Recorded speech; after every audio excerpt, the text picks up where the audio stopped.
Ya estamos de regreso y pasamos ahora a discutir para qué sirven los informes y a quién le interesan. Como todos los jueves nos acompaña Luis de la Calle. Luis, muy buenas noches. Y en esta ocasión también está con nosotros Ulises Beltrán. Ulises, buenas Encantado, noches. Luis, ¿cómo estás? Ulises, buenas noches. Muy buenas noches. No sé por dónde el informe, igual empecemos un poco, un recuento histórico de qué han sido los informes. Bueno, pues mira, es muy claro, tenemos informes memorables. Ahorita hicimos una encuesta rápida aquí y había uno inolvidable, ¿no? Nos saquearon y no nos volverán a saquear, ¿no? Y nacionaliza la banca. Es el único informe que yo recuerdo en el cual algo muy relevante se anuncia. O sea, el informe realmente no eran para hacer anuncios espectaculares. El Tratado de Libre Comercio no se anunció ahí. O sea, las grandes cosas que grandes en sentido de su importancia no eran anunciadas en los informes. ¿Qué eran? Pues acabó siendo el día del presidente, ¿no? O sea, ya hasta así le decían, ¿no? San Presidente, hoy toca San Presidente, claro. ¿No? Eran interminables, además era la tele, el presidente en la tele, 8 horas. Yo de chiquito me acuerdo que era un día que no podía ver tele yo. No, un día nos juntamos unos amigos en la casa para ver el informe, para ver, claro, si era padre, qué pasaba y tal. Y bueno, acabamos borrachísimos antes de comer. Si ya no había nada, tuvimos que ir por más chelas y ya no se podía porque era ley seca. Claro. Entonces realmente sí, pero nadie aguantaba un informe entero, ¿no? Y pasó a ser una pésima pieza de comunicación masiva, ¿no? O sea, precisamente por eso, ¿no? En primer lugar porque era largo, en segundo lugar porque estaba lleno de cifras. Claro. Y la verdad es que pues, a mis tías de Puebla las cifras, a ver, ¿qué es más? ¿1,000 millones de pesos o 1 millón de pesos? ¿No? Pues en Chiapas, digo, pues, la dimensión es tal que no hay, ¿no? Entonces pasó a ser un pésimo instrumento de comunicación y su esencia misma, que es la rendición de cuentas de un poder frente al otro, pues con el presidencialismo desbordado que vivíamos, pues nunca fue real. Entonces, en realidad, Laura, ¿para qué servían los informes? Pues hasta el último que dieron los presidentes priistas, como decir así bombásticamente, pues eran para eso, para ver si el presidente tenía un rato de gloria, ¿no? Claro. Ahora, tenían ratings relativamente altos. Sí. Porque todos nosotros acordamos de haber visto muchos informes. Sí. Y esto está relacionado con el hecho de que, aunque quizá no se anunciaban grandes cosas, excepto la nacionalización de la banca, daban ciertos datos y las formas de por dónde iban las cosas. Entonces, la gente estaba viendo para saber un poco, tratar de descubrir el rumbo del país. Entre líneas, había... No solamente entre líneas. Por ejemplo, las reservas internacionales del Banco de México se anunciaron en esa época solamente 3 veces en el año. Durante la presentación del informe anual del banco, en la Comisión Nacional Bancaria y en el informe del presidente. Y las 2 primeras fechas no eran fijas. Entonces no había, digamos, una manera de saber cuáles eran las reservas del Banco de México, a pesar de que tenemos un tipo de cambio fijo y las reservas eran muy importantes para la estabilidad macroeconómica. Y en el informe se hacían ese tipo de cosas porque se pensaba que el informe era muy importante. Y además la gente trataba también de adivinar qué es lo que iba a pasar con el país. Dónde estaba sentada la gente. Claro, había todo. Si el presidente lo saludaba o no lo saludaba. El tapado, había que ver. Había tapados. Sí. ¿Cuántos tapados veías? Entonces, en un régimen, digamos, no democrático, el informe era las formas del informe eran importantes para dilucidar el futuro del país. Okay. En la política económica y en la política política. Pero no servía como un instrumento de rendición de cuentas. Claro. Que es el propósito para el que está en el artículo 69, creo que es de la Constitución. O sea, el presidente tiene que informar año con año cuál es el estado que guarda la nación para que los legisladores puedan, con base a esa información, legislar correctamente una vez que empieza la sesión del Congreso, ¿no? Una pequeña acotación, tenía altísimo rating, según podemos corroborar, entre los economistas que siguen las ¿Tú sabes cuáles son las reservas del país en este momento? Sí, creo que no muchos de nosotros vemos el informe para ver cuáles eran las reservas del país. Era muy importante para la clase política, eso es lo que sí, que estoy totalmente de acuerdo contigo en 2 sentidos, cifras económicas fundamentales, como las que señalaste. Había información ahí. Todo este juego, y esto es muy interesante lo que mencionas, ¿no?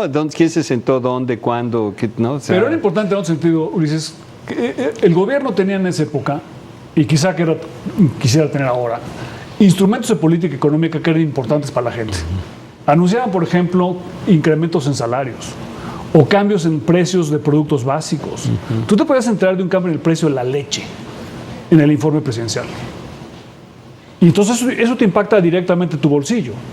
Ahora que tenemos una economía más de mercado, con menos intervención del gobierno, un poco la participación. En esa época los mexicanos no sabíamos los componentes, quién estaba en el gabinete, porque te impactaban en tu vida diaria.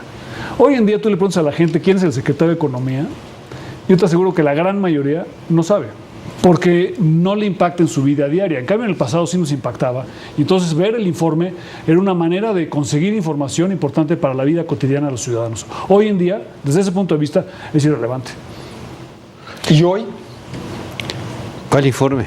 Ok, desapareció esa figura. Eso es muy importante señalarlo. O sea, ahora volvamos a la teoría o al significado. Es decir, la razón de ser de un informe ante el Congreso de un Poder Ejecutivo es la rendición de cuentas, ¿no? Y es un acto muy importante porque es el único momento en el que el presidente o el jefe del Ejecutivo, en este caso el presidente de la República, ocupa un lugar en la Cámara de Diputados y se somete al escrutinio y le rinde un informe al otro poder, que es el Poder Legislativo. Claro. Llegó a ser muy interesante la evolución de cómo llegamos a la desaparición de ese informe, porque tú recordarás que entonces, a medida que se diluyó el poder en el Congreso, pues las minorías pidieron más y apareció todo este rollo de los partidos políticos haciendo intervenciones antes. Realmente empezó a rescatar para sí el Poder Legislativo este acto y a quitarle al presidente este privilegio del San Presidente, ¿no? Claro. Y fue evolucionando hasta que llegó un punto en el que no dejaron entrar a Vicente Fox al Congreso de la Unión a rendir su informe. Es decir, punto, ya aquí no llega el Ejecutivo y fue un acto de rompimiento muy importante entre los dos poderes. Sí fue a Fox, ¿verdad? Sí, fue con Fox. Sí, a Calderón tampoco ya lo dejaron. Claro, ya acabó de ser esta ceremonia importante en un régimen presidencialista. Repito, es el único momento de contacto directo, formal, institucional entre el Ejecutivo y el Legislativo, y no se nos olvide que la teoría dice el equilibrio y no sé qué más entre poderes, ¿no? Y balance entre poderes, ¿no? Y eso, bueno, lo desvirtuó primero el presidencialismo excesivo, desacerbado de la época priista, y luego en esta transición importantísima que es de la concentración del poder a la dispersión, sobre todo en el Congreso, pues acabó terminando en un acto que yo creo que para todo régimen republicano es muy importante, claro, que es esta interacción real, la rendición de cuentas del Poder Ejecutivo al Poder Legislativo. Me parece un acto fundamental de un régimen de división y equilibrio de poderes, y eso se acabó. Se acabó. Claro. Y el protocolo incluso es importante. Claro. O sea, el hecho que el presidente, que es el jefe del Estado, el jefe de gobierno, vaya al Congreso y rinda cuentas. Hoy en día lo que hacen es, mandan el 1 de septiembre un informe por escrito, que por cierto es muy valioso para, otra vez, los analistas y los economistas, claro, porque trae el compendio de los datos del gobierno federal, claro, sí, y se utiliza por analistas, claro, pero difícilmente un ciudadano lo va a consultar a menos que tenga una cosa de investigación, digamos, ¿no? Ahora, hay un mensaje político ahora que se da al día siguiente. El día siguiente hay un mensaje político donde ya hablas ante tus invitados. Y bueno, pues ya el público en general, pues se televisa el mensaje, o sea, la gente lo ve en televisión. Bueno, no, la gente no lo ve. Bueno. Porque para empezar pasa una hora laboral. O sea, antes se suspendían labores. Ah, claro, si era un día feriado. Un día festivo para que pudieras ver el informe. Claro. En Estados Unidos, por ejemplo, los informes son a las 9 de la noche, con el propósito de que el público lo pueda ver, aunque no haya una suspensión de actividades. Claro. En México el informe ahora va a ser, creo que a las 11 o 12 de la mañana del martes, y a esa hora pues el rating es bajo, ¿no? Claro. Sí, pero hay una cosa bien importante, trabajando, Luis, que es el único momento en el que el presidente de la República puede utilizar publicidad con él a cuadro. O sea, en la cual puede aparecer el presidente de la República en persona, creo que es durante 13 días, no me acuerdo muy bien cómo es la norma, pero estamos viendo publicidad del informe en la televisión, vamos a ver después del informe alguna, y eso tiene un alcance enorme, porque es una pauta muy distribuida, muy grande, ¿no? Entonces, de ser un acto de equilibrio de poderes, acabaron cediéndoselo al presidente de la República. Sí, claro. Y ya quedó en manos de él y hace con él lo que él quiera, ¿no? Entonces, el informe, de hecho, yo creo que es un informe que se siente obligado a dar entre sus amigos, si tú quieres, pero yo creo que la razón principal es la posibilidad de utilizar la publicidad masiva. El posicionamiento, pero no solamente el presidente de la República, porque ahora tenemos informes de delegados y cuando informan vemos desplegados en toda la ciudad espectaculares de presidentes municipales, de miembros del Congreso, de gobernadores, y entonces un acto republicano se ha convertido en un acto de posicionamiento a través de la publicidad. Ahora, si hay, además de este componente de publicidad, por lo menos en el caso del presidente, el peso del mensaje político también es relevante, aunque sea a las 12 del día. Después en los noticieros vemos segmentos, al día siguiente en la prensa reporta lo más relevante del mensaje político. O sea, el mensaje político que no existía antes en aquella vieja ceremonia realmente, de repente un poquito más, un poquito menos, ahora es lo que, en términos de contenido, lo que más pesa. Sí, bueno, es que, bueno, o sea, ¿por qué tienes interés en verlo? O sea, yo realmente si lo quiero ver y estoy esperando y quisiera verlo porque...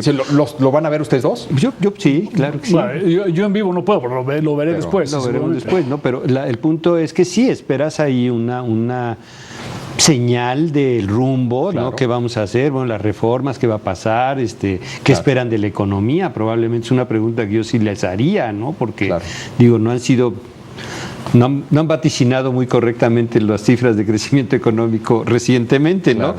Esperemos que ahora les creamos un poco más y sepamos a dónde va, qué expectativas hay sobre la implementación de la reforma. Digo, yo creo que son las preguntas relevantes que uno quisiera ver. ¿Y qué otras ver. Reformas puede plantear el presidente? ¿No? Sí, o ya ninguna. O ya ninguna. ¿Qué va a hacer con la reforma fiscal? Porque han anunciado que la van a revisar. O sea, que no habrá otra, pero ahora ya están hablando de que probablemente se revise algo. Y hay otras muy importantes pendientes, ¿no? ¿Qué va a ser en materia de salud? ¿Qué va a ser en materia del campo?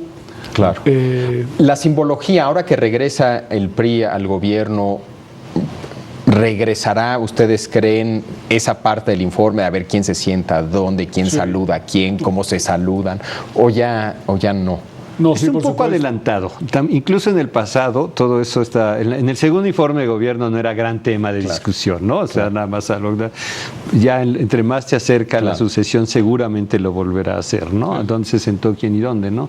Aquí digo, también otro problema de los grandes informes y lo que lo hace tan largo, estábamos comentando, era que el informe acababa siendo también, ¿no? Yo creo que lo iban haciendo y decían, uy, nos faltó el CONACYT, mano, a ver, tráete el pedacito de CONACYT, ¿no? Y entonces ya lo hacían rápidamente, ¿no? Y tenía que estar todo mundo para no dar señales de alguna cosa, ¿no? Claro. Pero con el tiempo se convirtieron en un informe económico sobre el estado de la economía. Era básicamente eso. Pero sí es importante, digamos, el número de párrafos que te dedican. Si tú trabajas en el gobierno, una Secretaría de Estado, a mí me tocó muchas veces, ¿no? Te piden párrafos y los mandas, ¿no?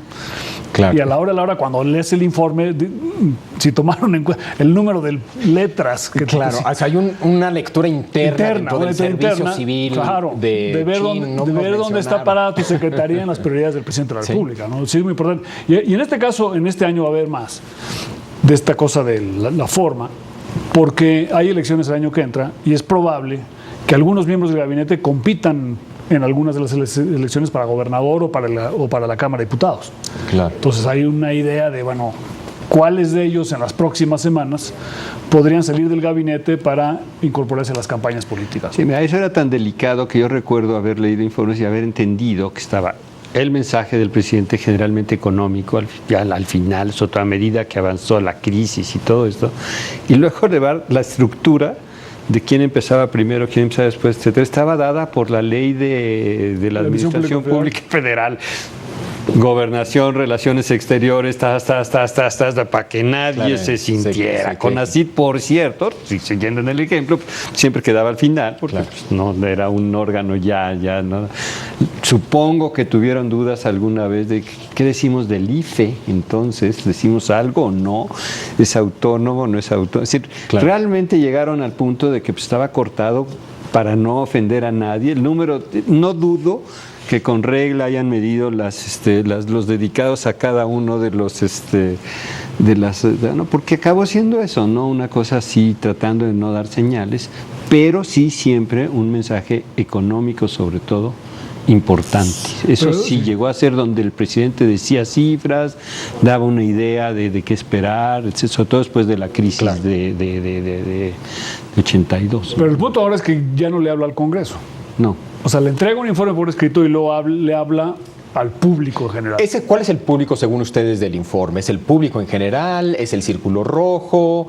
Yo creo que todo en general y en este informe que viene la en próxima general semana. todo, o sea, el presidente tiene que hablarle a los públicos, a los grupos de interés, por ponerle un nombre, ¿no? Sí. Tiene un contenido ahí medio negativo, grupo de interés, que desde mi punto de vista no. O sea, tiene que hablarle a empresarios, les tiene que decir a los empresarios qué esperar, ¿no? Hacia dónde van las cosas, tiene que hablarle a su partido, tiene que hablarle a la clase política, o sea, hay muchas cosas, ¿no?